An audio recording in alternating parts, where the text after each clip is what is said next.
రాష్ట్రంలో స్థానిక సంస్థల ఎన్నికలు రాకముందే గ్రామాలలో అభివృద్ధి బాటలు వేసేందుకు ప్రజలు సిద్ధమవుతున్నారు. మాకు అభివృద్ధి ముఖ్యమంటూ అగ్రిమెంట్ పేపర్లు రాసుకొని మరీ నాయకులను ఎంచుకుంటున్నారు. ఇదే తరహాలో కేసముద్రం మండలం బిచ్చానాయక్ తండా గ్రామ పంచాయతీ పరిధిలోని రాజీవ్ నగర్ తండా యువత కూడా తమ గ్రామస్తుల మనోగతాన్ని ఫ్లెక్సీల రూపంలో వెలిబుచ్చారు.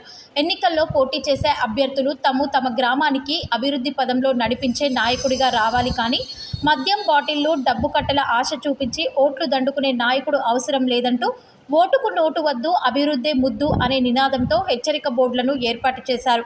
ఈ సందర్భంగా వారు మాట్లాడుతూ గ్రామ పంచాయతీ అభివృద్ధి పదంలో పయనించాలంటే తమ తండా నుంచి మార్పు రావాలనే ఉద్దేశంతోనే ఫ్లెక్సీని ఏర్పాటు చేశామని, ఎన్నుకునే వ్యక్తి నిజాయితీ పరుడై ప్రజలకు సేవ చేసే వ్యక్తి రావాలని కోరుకుంటున్నామని తెలిపారు. గ్రామ స్థాయి నుంచి రాష్ట్ర స్థాయిలో ఏ ఎన్నికలు వచ్చినా ప్రజలు ప్రలోభాలకు లోబడకుండా అభివృద్ధిని ఆశించి ఓటు హక్కును వినియోగించుకోవాలన్నారు. నమస్కారం, నా పేరు గుగ్లోత్ రమేష్. మాది బిచ్చనాయక్ తండాలోని రాజీవ్ నగర్ తండా, కేసముద్రం మండలం, మహబూబాద్ డిస్టిక్. ఈ బ్యానర్ యొక్క ఉద్దేశం ఏంటంటే, మా ఊర్లో చాలామంది తాగుడుకు బానిస అయి చనిపోతున్నారు. ఇలాంటి కేసులన్నీ మా దృష్టికి చాలా వచ్చినాయి. అందుకు మేము ఇలాంటి ఆలోచనలు చేసి మా యువకులందరూ కలిసి ఇలాంటి ఆలోచనలు చేసి ఈ బ్యానర్ వేయడం జరుగుతుంది. ఈ హెచ్చరిక ప్రజలకే కాకుండా నిలబడే అభ్యర్థులకు కూడా మా యొక్క విన్నపం ఏంటంటే, మీరు ఎలాంటి ప్రలోభాలకి లోబడకుండా మంచి క్యాండిడేట్ని ఎన్నుకొని మీ భవిష్యత్తుని చక్కదిద్దుకోవాలని మా ఆకాంక్ష. ఇలాంటి కార్యక్రమాలను ప్రోత్సహించినందుకు మా యువతులకు, మా బయట బ్రతుకు తెరువు కోసం పోయిన ప్రజలకు వాళ్ళు కూడా చాలా మాకు హెల్ప్ చేయడం జరుగుతుంది, సహకరించడం జరుగుతుంది. ఇలాంటి కార్యకలాపాలు మళ్ళీ జరిగిన ఇలాంటివి మా దృష్టికి వచ్చిన వాళ్ళ మీద కేసు వేయడం జరుగుతుంది, వాళ్ళని జైలు కూడా పంపించడం జరుగుతుంది.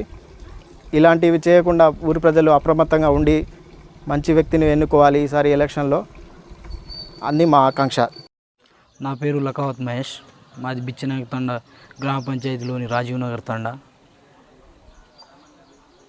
మేము ఈ బ్యానర్ వేయడానికి ముఖ్య ఉద్దేశం ఏంటంటే, రాజకీయంలో వార్డ్ మెంబర్ కావచ్చు, సర్పంచ్ కావచ్చు, పోటీలో నిలబడే వ్యక్తులు ఏం చేస్తున్నారంటే, తండాలో వార్డు మనుషులను తాగడానికో తినడానికో వాళ్ళకు దీనికో దానికో లొంగించుకొని వాళ్ళ చేత ఓట్లు లాక్కోవడం అటువంటి చేయడం వల్ల తండాలో అతను ఎవరైతే తాగడానికి తినడానికి పోతారో అతనికి రూపాయి ఆదాయం లేకుండా, ఇంట్లో పరిస్థితులు దాటకుండా కేవలం అతని పొట్ట బట్ట అతనికి సరిపోతుంది.